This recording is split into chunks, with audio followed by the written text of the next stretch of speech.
दीक्षा तो ले लिया है, 10-15 साल हो गया है, फिर भी भक्ति में मन नहीं लगता है। और डर ये है कि गुरुजी जो बोलते हैं वो उसका पालन कर पाएंगे कि नहीं।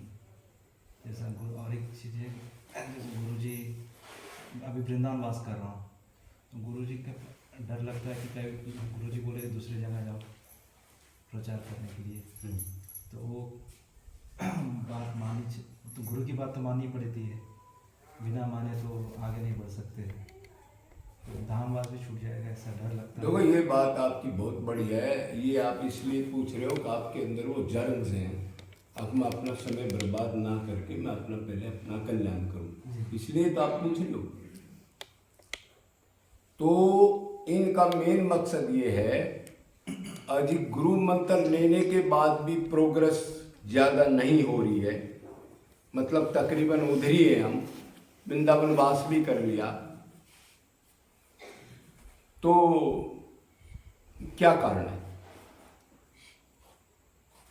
तो पहला कारण तो ये है, अब वो गुरु ही नहीं है जो बगैर टेस्ट लिए, बगैर काबिलियत के लिए आपका कान को फूकने लग गया।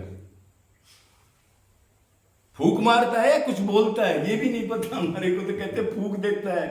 कहीं मतलब ये है, कहीं इसको जलाता तो नहीं है फूकने का मतलब। तो एक तो वो बेटा गुरु नहीं है। संसार में भी कोई चीज बगैर काबिलियत की के लिए कोई डिप्लोमा नहीं मिलता, कभी कभी भी देख लेना आप, चाहे कितने रिश्वत का भ्रष्टाचार का जमाना है, फिर भी छोटे मोटे टेस्ट जरूर होते हैं जब वो चीज प्राप्त होती है, मतलब जब उसको प्रमोशन मिलता है। 10 साल तक सिपाही रहा तो 12 साल में फिर उसके टेस्ट लेके जब उसको एक फीत लगती है, हम फौज में थे ना तो पहले फीत लगाते हैं, फिर थोड़ा और काबिलियत टेस्ट हो गया तो दूसरी लगाते हैं। तो मेरे को उन्होंने 3 फीत लगा दी थी। मतलब क्या है, अब संसार में भी काबिलियत के बगैर डायरेक्ट चीज कोई नहीं मिलती। मानते हो ये चीज? तो फिर जब दिव्य स्पिरिचुअल प्राप्त करने जा रहे हो और वो आपको 1 महीने में, 2 महीने में, 3 महीने में वो मंत्र दे दिया, तो क्या वो जायज है? क्या 50 साल पहले ऐसे होता था? कोई तो संत भगवत प्राप्त किसी को मंत्र ही नहीं दिया, और किसने दिया तो पूर्ण वैराग्य, त्याग, गुरु की सेवा, शरणागति, ठोक पीट बजा के तब उसको। तो क्या वो इस धरती पर ये हो रहा है क्या? कितने टेस्ट के बाद पूर्ण वैराग्य, प्रेम, और जब वो रोने लग जाए, अंतकण सुधाए, तब मंत्र दे। इधर तो कई जगह तो हमने ऐसा सुना है, एक इधर कोई फौजी है, वो आया मिलने, घर से उसको वैराग्य हो गया पिछले संस्कार से, तो एक दिन मेरे पास आया, उसने कहा, मैं बोले कौन हूँ? राधे राधे। तो उसने कहा, जी मैं आया हूँ, मैं फौजी हूँ, कोई हमने सुना है फौजी बाबा रहता है, तो मिलने आया हूँ। मैं ठीक है। तो उसने कहा, जी मैंने गुरु बना लिया, आते ही बरसाना में आके तीसरे दिन मैंने गुरु बना लिया। मैं 3 दिन में ही गुरु बना लिया। कह रहे जी मैंने ये कहा जी मंत्र दे दो, उसने कहा बाजार से सामान लिया 5 मिनट में, अभी मंत्र दे देते हो। कैसा खिलवाड़ कर रहे जीवों के साथ। और वो जीव भी बेचारा अल्पज्ञ है, वो ये सोच ले गुरु ने मंत्र दे दिया तो तेरा कल्याण हो जाएगा। मतलब स्कूल में गया होमवर्क नहीं करेगा, आगे क्लास पास नहीं करेगा, फीस नहीं देगा, और वो डीसी बन जाएगा। ऐसा तो नहीं होता। तो एक तो वो आदमी ठीक नहीं है जिसको आपने मंत्र दिया। क्यों? आप अधिकारी नहीं थे। उसका मतलब था पहले आप साधना करते, उसकी सुनते, अगर वो गुरु के पास बैठने से आपको थोड़ा सा संसार की तरफ 5-7 सत्संग से आपको वैराग्य हो गया, आत्मा की तरफ आप जाने लगे और आपको अंदर ये धुकड़ चुकड़ करंट लगने लगे, अब मैं शरीर नहीं हूं, आत्मा हूं और भगवान की तरफ खींच के तो समझो वो गुरु है। लेकिन आप तो 20 बार भी नहीं गए उसके पास और वो डायरेक्ट आपसे बात भी नहीं करता। क्यों? करोड़ों चेले हैं, किससे बात करे? वो तो हवाई जहाजों में घूमता है, कभी इधर घूमता, आज महाराज आ रहे हैं, आज महाराज जा रहे हैं। पहले ऐसा था क्या? तो एकदम कैसे बदल गया ये सिस्टम? तो मान लो फिर उसने, आप उधर आ भी गए, तो फिर आपने, उस गुरु ने ये नहीं कहना चाहिए अब भाई तू आ गया, 1 साल में नहीं हुआ, तू जाके प्रचार कर। प्रचार तो जब करेगा जब कोई मटेरियल होगा, कोई पावर आएगी। अब सीधा लेक्चरर बन जाएगा, कॉलेज में बगैर किताब के लेक्चर देगा इंग्लिश में। अरे 5वीं का आदमी लेक्चर कैसे देगा? देगा तो फिर उसका सत्यानाश हो जाएगा, या उसको भगा देंगे, चल भाग, तू लेक्चर के लायक नहीं। तो अच्छा गुरु तो यही कहता है, बेटा अब तुम अपने को आत्मा मान के भक्ति मन में करनी है, और दीन मान करके जो मैं बताता हूं उसका नित्य निरंतर प्रैक्टिकल करता रहे। कहीं मत जाना, बाहर जाएगा भीड़ में, इधर उधर किसी फंक्शन में, किसी भीड़ में, जैसे जन्माष्टमी है, राधाष्टमी है, एकादशी है, पूर्णिमा है, होली है, जहां भीड़ में जाएगा लोस करके आएगा। वो गुरु ये कहेगा, बेटा साधना भक्ति में है, ये मन तेरा बार बार भीड़ में दूषित होके आएगा, इसलिए कहीं नहीं जाना, कोई प्रचार नहीं, अपना कल्याण कर। ठीक है ये बात? अगर टॉप होगा तो। और जो उसने पहले किया है, उसके गुरु ने शरीर के धर्म का साधु है, तो वो कहेगा हाँ आज एकादशी है, आज पूरे दिन खूब घूम, अपना सत्यानाश करके, मन गंदा करके फिर आ जाना गुरु के पास।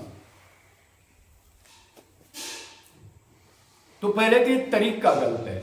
महापुरुष होगा वो बगैर अधिकारी के मंत्र नहीं देगा। जो टॉप महापुरुष, जो आपका कल्याण कर सकता है, अगर वो मंत्र देता है बगैर अधिकारी के, तो वो महापुरुष नहीं हो सकता कभी भी। ये ध्यान रखना। हो जाएगा वो?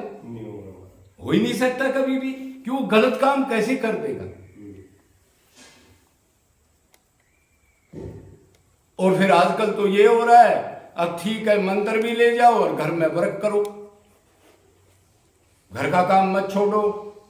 अब घर का काम करेगा तो 10 बार चिंतन आएगा। एक बाजार में भी जाएगा आदमी तो 4 चीज लिखेगा, ये चीज रहेगी तो भगवान में मन देगा या उसमें मन देगा? मन तो कोई 20 तो है नहीं। उदो मन में भयो 10-20, एक ही मन था जो गया श्याम संग, अब कहाँ निभाऊं शीश। मन तो बोलेगा क्या लेक्चर दे रहा है मेरे को, गोपियां कह रही। अरे लेक्चर तो तब देगा ना हमारे पास मन हो।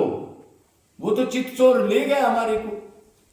अब लेक्चर फेक्चर अपने काबू के नहीं है, और किसी को देना ये लेक्चर।